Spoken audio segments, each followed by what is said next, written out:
$18 billion. I want you to just let that number sink in for a second. Up to $18 billion. That is the potential price tag on what has instantly become one of the largest state consumer protection settlements in United States history. We're talking about a scale of financial and structural impact that we literally haven't seen since the big tobacco settlements back in the 1990s. This isn't just a standard corporate fine. This is a foundational shift in how social media actually operates for younger users. Welcome to The Explainer. Today, we're diving into a massive, frankly unprecedented development from August 2026 involving Meta, the parent company behind Facebook and Instagram. Now, this isn't just about legal jargon. It's about fundamental, real-world changes to the screens that billions of people stare at every single day. We're going to unpack exactly what Meta has agreed to do and explore why this specific agreement is built like a massive legal trap designed to snare the rest of the tech industry. Here is our roadmap for today. First, we'll look at the epicenter. Second, the financial toll. Third, the screen time revolution. And finally, the domino effect. All right, let's jump right into part one, the epicenter, a historic resolution. This sheer scale of the parties involved here is truly something to behold. We've got a bipartisan coalition of 47 U.S. states, the District of Columbia, and several territories all facing off against Meta. And the escalation was incredibly rapid. The whole saga really kicked into high gear around 2021 with state investigations, which then led to massive multi-district lawsuits consolidating claims from all over the country. This all culminated in a high-stakes federal trial in Oakland, California, starting in mid-August 2026. But then, just over a week later, it came to a screeching halt. A landmark settlement was reached, and U.S. District Judge Yvonne Gonzalez-Rogers approved the consent judgment that very same day. So what were they actually fighting over? Well, the states argued that Meta knowingly deployed features, think infinite scroll, algorithmic recommendations, and targeted push notifications, specifically to maximize user engagement. They claimed this design intentionally drove compulsive use, contributing to teen anxiety, depression, and severe sleep disruption. Meta, on the other hand, flat out denied all wrongdoing and admitted absolutely no liability. Instead, they argued they already prioritize safety tools and stressed that what the industry really needs is consistency so teens have the exact same protections across every app they use, not just theirs. Okay, moving right along to part two, the financial toll, breaking down the billions. The financial mechanics at play here are super fascinating. The payout is essentially split in two. Meta is agreeing to a guaranteed minimum payout of between $12.1 and $12.7 billion, which will be paid out in annual installments over 10 years. But the total maximum payout could reach roughly $18 billion. That leaves a massive gap of over $5 billion that is entirely contingent. We'll explore exactly what triggers that massive contingent payment in just a bit, because it's honestly the strategic cornerstone of this entire deal. But first, where does the guaranteed money actually go? Well, it varies wildly depending on a state's population and a few other factors. California, for instance, could receive upwards of $2.2 billion, while New York is looking at around $1.15 billion. Even a smaller state like Montana is guaranteed roughly $89 million, potentially scaling up to $127 million. And the states have already indicated this money won't just disappear into general government funds. Large portions are specifically earmarked to directly fund youth mental health services, crisis intervention, after-school programs, and future research. Which brings us to part three, the screen time revolution, sweeping changes for teens. The money is massive, sure, but the operational changes, that is the real story here. In participating jurisdictions, Facebook and Instagram are getting a complete overhaul for users under 18, starting with a monumental new default, a 2-hour cumulative daily time limit. This combined scrolling clock completely resets at midnight local time.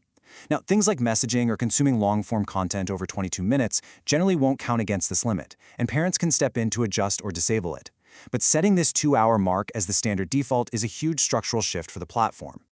And Meta isn't just waiting around for that 2-hour clock to run out either. They're introducing something called productive pauses. These are prompts designed specifically to interrupt the endless hypnotic scroll we're all so used to. These interruptions are going to trigger automatically after 15 minutes of continuous, unbroken use, and then again at the 60-minute and 90-minute marks of cumulative daily use. It's basically a structural roadblock forcing the user to stop and realize just how much time has passed. Then there's night mode. Imagine it's 12:01 a.m. A teenager opens up Instagram.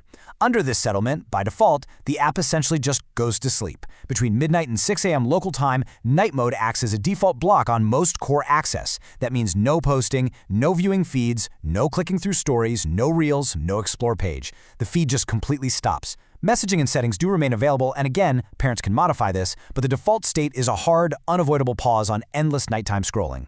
These restrictions extend right into the classroom, too. The settlement mandates specific school hour restrictions. Push notifications are going to be muted by default roughly from 8 a.m. to 3 p.m. on weekdays during the school year. This directly addresses the state's ongoing complaints about platforms intentionally distracting students and trying to maximize engagement right when kids should be focused on learning. Of course, you might be thinking, none of these limits matter if a 14-year-old can just say they're 25, right? Well, that's exactly why Meta is required to deploy heavily enhanced age verification systems. They have to upgrade their proprietary and third-party systems to accurately identify and remove users under 13 entirely. On top of that, they have to ensure users who are 13 to 17 are securely placed into these new protective defaults, even if they try to self-report as adults. Basically, any new or unverified account will automatically default to the strict teen protections. And the list of changes really just keeps going. Beyond the time limits, teens will now have the option for non-algorithmic chronological feeds. Like and reaction counts will be hidden by default to help reduce social pressure. There are strict bans on certain extreme cosmetic filters that the states argued severely harm body image. You'll also see stronger protections against unwanted adult contact, enhanced systems for reporting harmful content, and get this, an independent auditor will actually oversee Meta to ensure they comply. This is a top-to-bottom structural overhaul. Let's move on to our final section, Part 4, the domino effect, pressuring the tech industry. So this settlement isn't just about Meta. It is meticulously structured to send shockwaves across the entire social media landscape.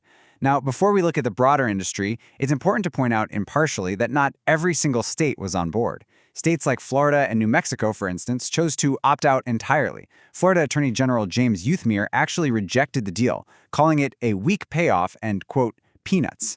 The main argument from these holdouts is that relative to the alleged harms and Meta's tens of billions in quarterly profits, this simply doesn't go far enough, so they're choosing to pursue their own independent litigation. But for the 47 states that did sign on, they built a uniquely aggressive mechanism right into the agreement. Remember that $5.3 billion gap between the guaranteed payout and the maximum payout we talked about earlier? Well, here is the trigger. That roughly $5.3 billion is completely contingent on Meta's rivals, primarily TikTok and YouTube, adopting comparable product restrictions and making matching financial payments. It effectively weaponizes the settlement. So you can see how this builds a massive pressure campaign. It creates this level the playing field dynamic. Meta has already started running ads practically urging TikTok and YouTube to join these standards. Why? Because Meta argues that if they heavily restrict their apps, teens will just simply switch to a competitor.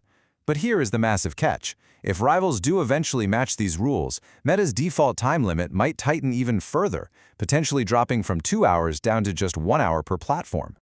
And that brings us to the ultimate cliffhanger of this entire explainer.